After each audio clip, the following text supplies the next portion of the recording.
श्री गुरु भक्ति योग। पूज्य आचार्य की सेवा जैसी हितकारी और आत्म उन्नति करने वाली और कोई सेवा नहीं है।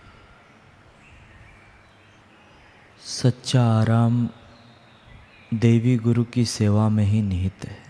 ऐसा दूसरा कोई सच्चा आराम नहीं।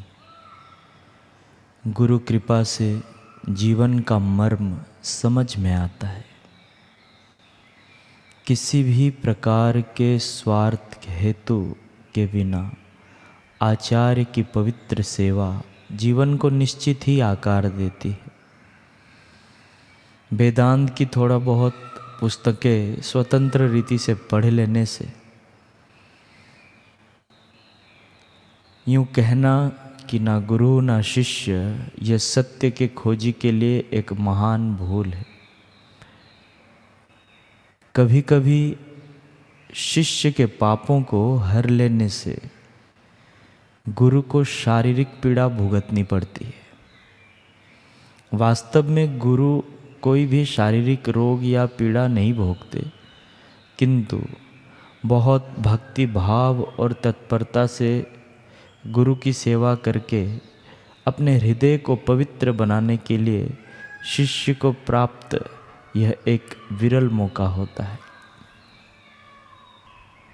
पुण्यशाली आचार्य का उत्तम विचार शिष्य को पार्थिवता और इंद्र विषयक जीवन से ऊपर उठने में सहायक रूप है।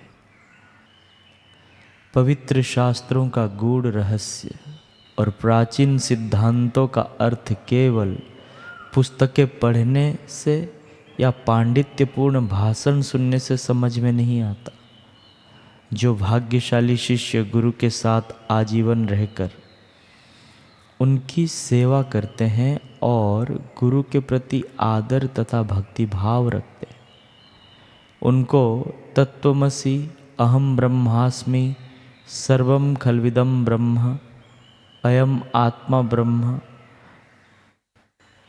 आदि उपनिषदों के कथन अच्छी तरह समझ में आते हैं और उनके अर्थ का साक्षात्कार भी होता है। गुरु कृपा आत्मा का अंतर्दर्शन करवाती है। अनेक बार की विनती और कठिन कसौटी के बाद ही सद्गुरु अपने विश्वसनीय शिष्य को उपनिषद की रहस्य विद्या प्रदान करते हैं। उपनिषद की परंपरा के मुताबिक आचार्य ब्रह्म विद्या का रहस्य अपने योग्य पुत्र अथवा तो विश्वसनीय शिष्य को ही दे सकते हैं और किसी को भी नहीं। फिर वह चाहे कोई भी हो और भले ही चारों ओर से पानी से आवृत वैभव से समृद्ध सारी पृथ्वी गुरु को देने के लिए तैयार हो। गुरु उन्हें कहते हैं जिनसे मनुष्य किसी ऐसी नई बातें को सीखे जिसको वह नहीं जानता। इसलिए मनुष्य सभी को गुरु मान सकता है।